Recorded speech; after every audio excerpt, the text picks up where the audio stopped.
함께 기도하시겠습니다.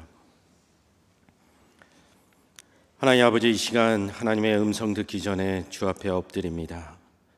거친 세상 풍파에서 지쳐 주의 음성 듣고자 나온 영혼이 있다면 주여 이 시간 친히 말씀하여 주옵시고, 여전히 믿음이 든든히 서가지 못하는 지체가 있다라면 예수 그리스도를 믿음으로 말미암아 구원의 확신에 이를 수 있도록 이 시간 주의 음성을 들려 주옵소서.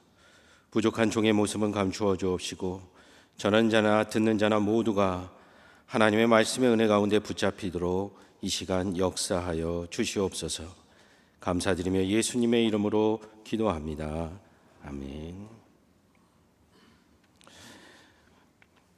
저를 처음 보시죠? 저도 여러분을 처음 봅니다. 처음이라는 것은 참 긴장도 되고 낯설고 어렵기도 한 겁니다. 오늘 성경에도 처음으로 가보는 길을 설레고 떨리고 또 긴장되는 마음으로 준비하는 인물이 등장합니다. 여러분이 오늘 제 설교를 좀 도와주실 필요가 있는데요. 여러분이 말씀을 들으면서 이 사람의 일정을 상상하시며 좀 들어주셨으면 좋겠습니다. 아마 이 시몬의 고향을 방문해 보신 분은 단 한 분도 없으리라 생각됩니다. 우리가 흔히 가는 성지순례와는 떨어져 있기 때문이죠. 그래서 상상에 의지해서 이 사람의 여행이 신앙의 여정으로 어떻게 연결됐는지 상상하면서 그림을 그려가며 함께 은혜를 나누고자 합니다. 딱 이맘때였습니다. 제가 원고가 그렇게 쓰여져 있어 하는 얘기가 아니라 진짜로 요맘때입니다. 겨울에서 봄으로 막 바뀌어야 할 때, 지중해 바다는 부동항으로 얼지는 않지만 계절의 영향으로 겨울에는 그렇게 배들이 섣불리 나서지 않습니다. 이제 봄이 되면서 여객선을 포함한 많은 배들이 서서히 분주한 마음으로 봄을 기다리고 있습니다. 바로 이 시몬이라는 사람도 그 배를 타기 위하여 지금 가슴 뛰게 준비하고 있습니다. 시몬이 살고 있는 마을은 시골입니다. 그 이름도 구레네라는 마을에 살고 있고, 굳이 좀 더 설명하자면 우리가 알고 있는 로마 시대의 그 유명한 북아프리카의 카르타고의 인근입니다. 카르타고라는 도시는 로마의 스키피오 장군에 맞서서 싸웠던 거대 북아프리카 제국이고, 또 여러분에게는 로마를 거의 함락까지 몰고 갔던 한니발 장군의 이야기로 잘 알려진 그러한 역사 속의 도시입니다. 바꿔 얘기하면 현재 이 카르타고는 로마 제국의 지배를 받고 있어서 암울하지만 그들의 마음과 정신 속에는 민족에 대한 자부심과 북아프리카인으로의 뿌듯함이 가득 차 있습니다. 문제는 바로 이 시몬이라는 사람은 북아프리카 사람이 아니라는 데 있습니다. 우리가 그 집안의 유서를 다 알 수는 없지만 오래전 기억할 수 없는 역사 속에서 이스라엘의 전쟁이 일어났을 때 이 시몬의 조상은 그 전쟁을 피해서 흔히 유대인들이 피난을 가는 이집트까지 갔습니다. 그리고 거기서도 적응하지 못하여 사막을 횡단하여 이 카르타고 인근까지 와서 정착하게 되었습니다. 다시 말하면 시몬은 이방인이요 망명자로서 카르타고에서 살고 있었던 것입니다. 그렇기 때문에 자기의 목소리를 낼 수도 없었고, 오히려 그냥 북아프리카인으로 살면 어떨까 하는 생각이 시시때때로 찾아왔습니다. 그러나 그가 유대인으로서의 정체성을 지킨 이유는 무엇이냐? 가문 대대로 신앙의 정체성을 유지해 왔기 때문입니다. 유대인 가문에서 하나님의 말씀을 배웠고 자손 대대로 그 신앙이 전수되었으며, 오늘 시몬도 그러한 믿음의 유산을 잘 물려받은 것 같습니다. 그래서 그의 평생 기다렸고 성경에서만 들었던 예루살렘을 순례하기 위해서 먼 북아프리카에서 자신의 재산을 다 털어서 순례를 시작하려고 합니다. 기분이 또 한편으로 좋은 것은 구레네 마을은 워낙 시골이라 자기 주변에는 예루살렘을 다녀온 이웃이 없습니다. 그러니 신앙인으로서 얼마나 뿌듯하겠습니까? 또 순례를 마치고 돌아오면 가족과 이웃들이 정말로 예루살렘이 어떤지, 유월절 예식이 어떤지, 성전은 크고 아름다운지 궁금해하며 그에게 물을 것이 기대됩니다. 이웃 친구들은 시샘도 합니다. 부러워도 합니다. 이런 모든 기대와 관심을 받으며 시몬은 출발을 합니다.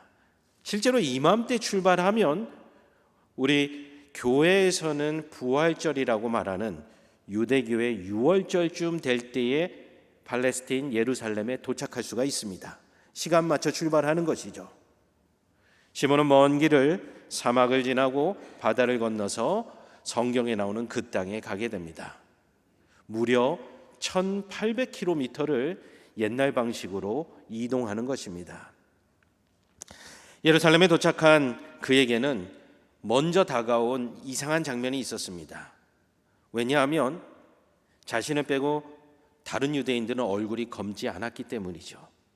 유난히 햇볕에 그을린 자신만 검은색의 얼굴을 하고 있어서 눈에 띄었고, 너무나도 오래전에 망명을 하였던 터라 언제부터 피부색이 바뀌었는지는 본인도 알 길이 없습니다. 분명한 것은 그의 외모는 예루살렘에서 눈에 띄었습니다.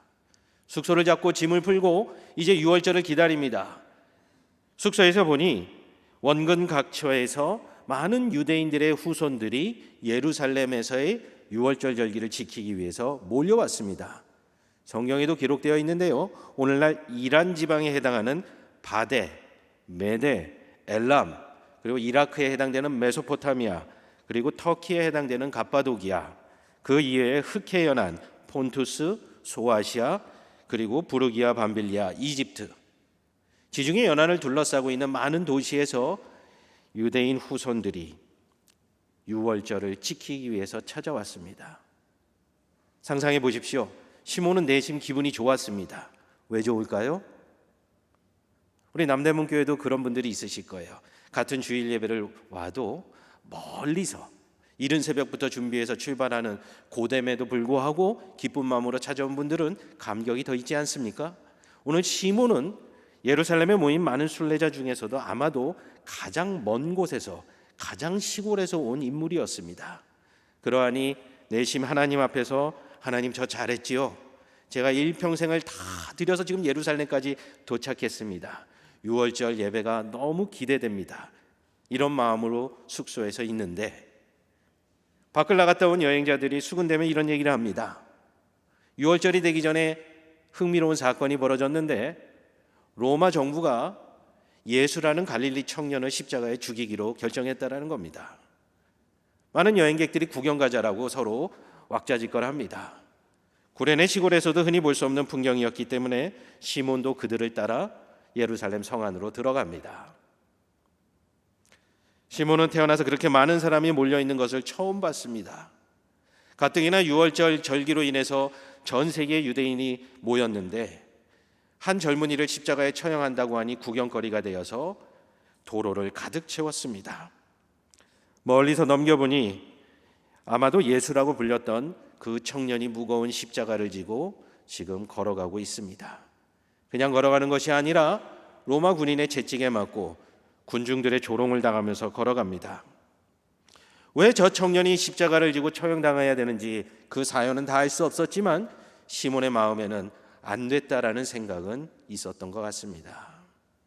힘겹게 한 걸음 한 걸음 걸어가던 그 예수는 공교롭게도 시몬의 앞에서 쓰러지고 맙니다. 그런데 갑자기 당황스러운 상황이 발생합니다. 쓰러진 예수를 대신하여 군인이 바로 이 시몬을 억지로 십자가를 지게 하는 겁니다. 성경 원어를 살펴보면 앙가류오라는 군사 용어입니다.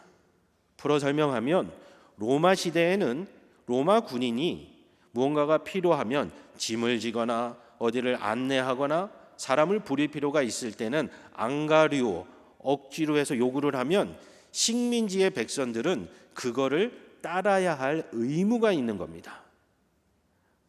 어쩌면 시몬의 피부색이 눈에 띄었기 때문에 그랬을지도 모르고 시몬의 체구가 건장해서 그랬을지도 모르겠습니다. 어쨌든 시몬은 절대로 그럴 수 없다라고 완강히 거부했습니다. 그러나 그의 거부는 소용이 없었습니다. 소란스러운 분위기 속에서, 로마 군인의 강요 속에서 그는 억지로 십자가를 지게 됩니다. 십자가를 지는 순간 시몬의 마음은 무너져 내리고 맙니다. 십자가가 무거웠기 때문이 아닙니다. 조상 대대로 구레네에서 지켜왔던 율법이 범죄되었기 때문입니다. 신명기 21장 23절에 나무에 달린 자마다 저주를 받았다라고 기록되어 있습니다. 유월절 예식을 치르려고 일평생을 투자해서 온 시몬이 나무 십자가를 짐으로 말미암아 그는 더 이상 유월절 예식에 참가할 수 없는 저주받은 자가 되어버리고 만 것입니다. 이러한 생각을 다할 겨를도 없이 군중들에 의해 휩쓸려 로마 군인과 예수와 함께 골고다까지 도착하게 됩니다. 예수는 잔인하게 십자가에 매달렸고 숨을 거두었습니다. 죽어가는 그를 향하여 많은 사람들은 조롱을 하였고 시몬은 그런 모습이 불편하기는 했지만 또 이해되지 않는 것도 아니었습니다. 본인도 철저한 유대 신앙에 있었기 때문이죠. 예수가 숨졌다는 이야기를 듣고 구경꾼들이 돌아서 가는데 시몬의 귓가에 한 사람의 소리가 들립니다. 로마의 군인이었던 사람이 이렇게 말합니다. 이 사람은 진실로 하나님의 아들이었도다. 우리는 쉽게 신앙을 갖기 때문에 예수님이 하나님의 아들이라고 동의할지 모르겠습니다. 그러나 시몬의 입장에서는 얼토당토하는 이야기였습니다. 아마도 저 이방인인 로마 군인은 하나님을 몰라서, 율법을 몰라서 하나님의 아들이 있다라는 말도 안 되는 소리를 하는구나 라고 생각하며 중요하게 여기지 않았습니다. 오히려 하나님의 아들이라는 것은 예수께서 십자가에 달려 죽게 되는 이유가 되기도 했습니다. 율법주의자들에게는 그 말이 신성모독이었기 때문이죠. 어쨌든 유대인이었던 시몬에게는 이런 이야기들은 소동에 불과했습니다. 예루살렘에서 암울한 상황으로 며칠을 더 보냅니다. 다른 여행객들은 유월절 예식에 다 들어가는데 본인만은 갈 수가 없습니다. 유월절이 지나고 약속된 대로 고향으로 돌아가는 배에 올라탑니다. 많은 사람들이 함께 타고 지중해 연안 각 고향으로 가겠지요. 배 안에는 유월절 예배에 참석한 유대인 후손들이 그 예식의 감격과 즐거움으로 인해서 서로 이야기들을 나눕니다. 예루살렘 성전이 얼마나 멋있었는지, 성경에서만 들었던 그 제사가 유월절을 통하여 지켜지는 것을 보는 것이 얼마나 감격이 되었는지 기뻐합니다. 저주받았던 시몬은 그 이야기에 들어가지 못하겠지요. 배 한켠에서 하나님을 원망하며 있는데 그 무리에서 또 다른 이야기가 들려옵니다. 유월절 전에 처형당했던 예수라는 사람이 다시 살아났다라는 소문이 있다라는 겁니다. 시몬의 아픈 상처를 다시 건드렸습니다. 그 예수라는 존재 때문에 유월절을 망쳤고 자기의 평생의 소원과 노력을 망가뜨렸는데 돌아가는 배 안에서도 또 그 이름을 듣게 되는 것이죠. 시몬에게는 상처뿐인 이름이었습니다. 혼자 방 깊이 숨어서 하나님께 불평합니다.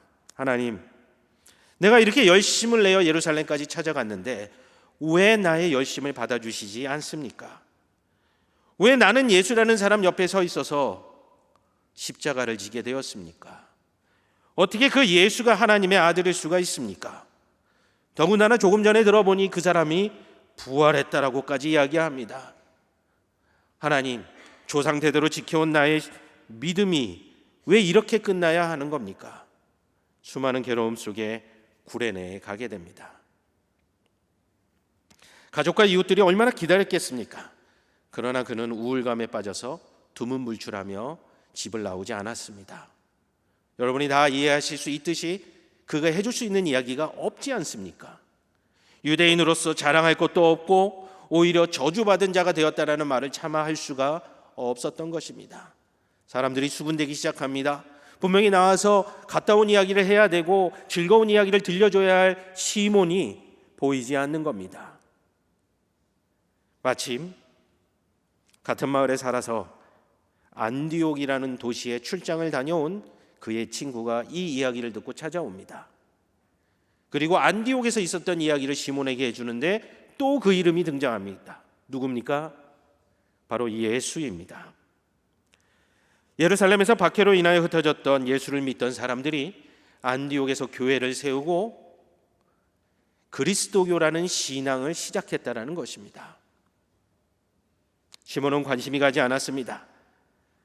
그런데 조금 더 솔깃하게 하는 것은 자신의 옆집에 살았다는 구레네 출신 루기오라는 친구는 아예 안디옥에 정착하여 그리스도인이 되었다는 겁니다. 어릴 때 함께 회당에 다녔고 하나님의 말씀을 지켰던 루기오가 먼 외국에서 그리스도인이 되었다는 겁니다. 민족의 신앙을 버렸다는 겁니다. 공감되지 않죠. 믿을 수 없는 것이죠. 그런데 방문한 친구의 마지막 말은 그를 무너지게 했습니다. 그가 전한 말은 시몬이 성경을 통하여 평생 기다리고 믿어왔던 구원자 메시아가 하나님의 나라를 회복할 그분이 바로 예수님이라는 것입니다. 인정할 수 없었습니다. 자신의 눈으로 똑똑히 보았기 때문이죠. 그 젊은이는 십자가에 죽고 끝났습니다. 거부하는 그에게 기억이 찾아옵니다. 이 사람은 진실로 하나님의 아들이었도다.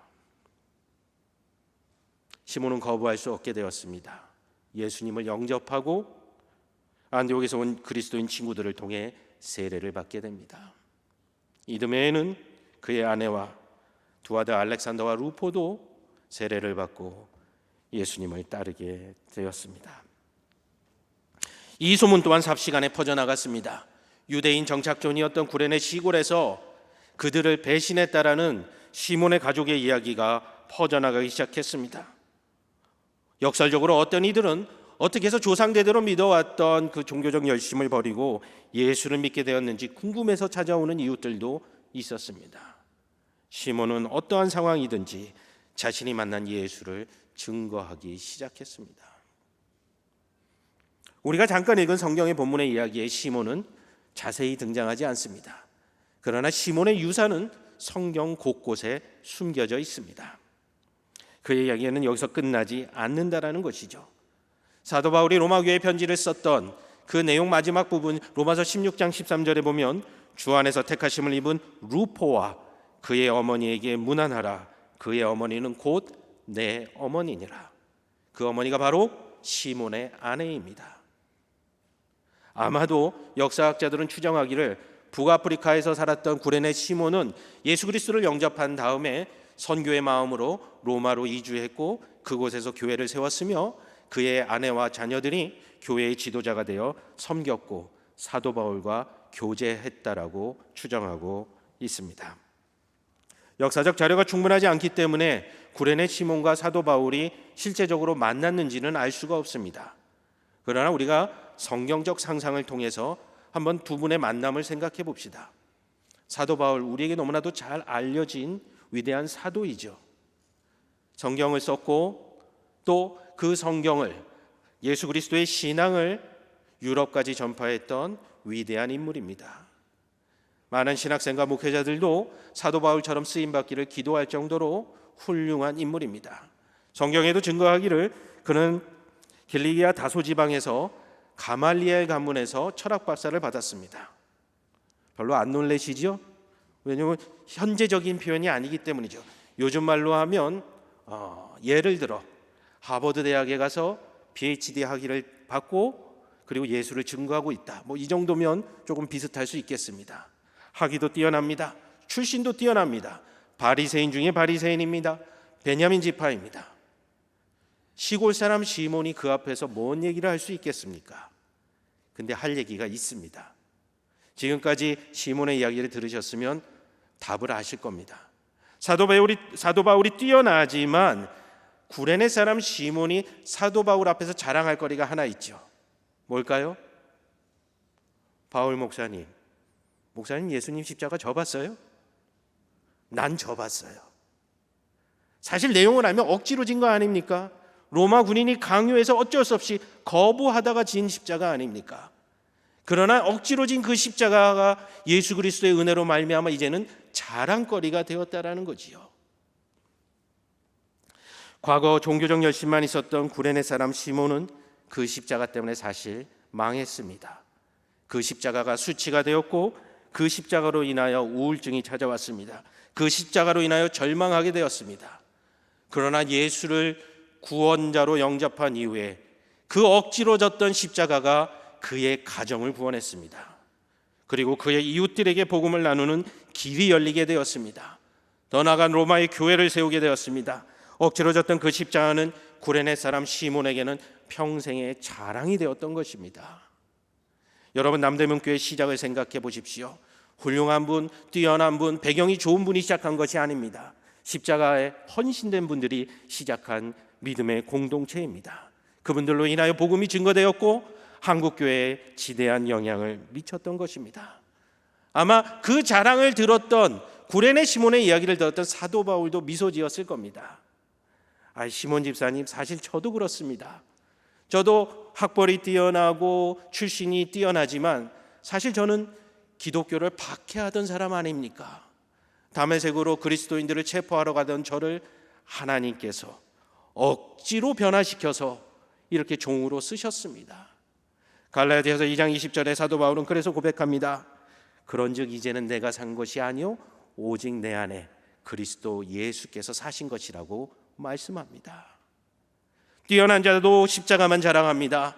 구레네 시골에서 살았던 시몬도 십자가만 자랑합니다. 결국 우리가 자랑해야 할 것은 바로 십자가입니다. 어떤 이웃들은 빈정댔을 겁니다. 시몬, 그거 잘 들어보니 억지로 진 십자가구만, 그걸 뭐 자랑할 게 있다라고 얘기합니까? 그러나 억지로 져도 십자가입니다. 왜냐하면 십자가의 역사에는 우리의 능력이 들어갈 틈이 없기 때문이죠. 오직 하나님의 은혜와 예수 그리스도의 구속의 사건과 성령의 도우심으로 이루어져 있습니다. 하나님은 우리의 능력이 아쉬워서, 하나님의 능력이 부족해서 우리를 부르시는 것이 아닙니다. 너무나도 귀한 하나님 나라의 사역 가운데, 십자가와 부활의 역사 가운데 우리를 초청하고 계신 겁니다. 그 기쁘고 복된 사건에 우리가 함께 하자는 것입니다. 그리고 우리는 그리스도의 제자로서, 하나님의 자녀로서 그 자리에 함께 나아가야 할 것입니다. 사순절을 지나고 있습니다. 부활절을 기다리고 있습니다. 2024년도 그러하고 주님 다시 오실 때까지 해마다 반복될 것입니다. 어쩌면 이미 익숙해져 버리지는 않았는지요. 구레네 사람 시몬과 같이 때로는 준비하지 못하고 기대하지 못한 십자가라 할지라도 우리 한 사람에게 찾아오시는 예수 그리스도의 십자가의 은혜가 사순절을 지나는 우리 성도 여러분에게 함께 하시기를 축원합니다. 기도하시겠습니다. 하나님 아버지, 감사합니다.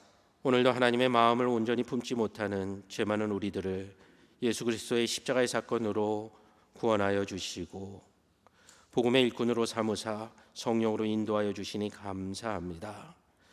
구레네 사람 시몬이 억지로 진 십자가 안에서도 놀라운 하나님의 은혜를 경험하며 복음을 증거하고 교회를 세워나갔던 것처럼 오늘 우리도 주님 앞에 부름을 받았사오니 십자가만을 자랑하게 하여 주옵시고 복음만을 증거하게 하여 주옵시며 부활에만 소망을 두게 하여 주시옵소서. 귀한 교회와 귀한 성도들을 통하여 하나님 나라를 이루어 주옵소서. 예수님의 이름으로 기도합니다.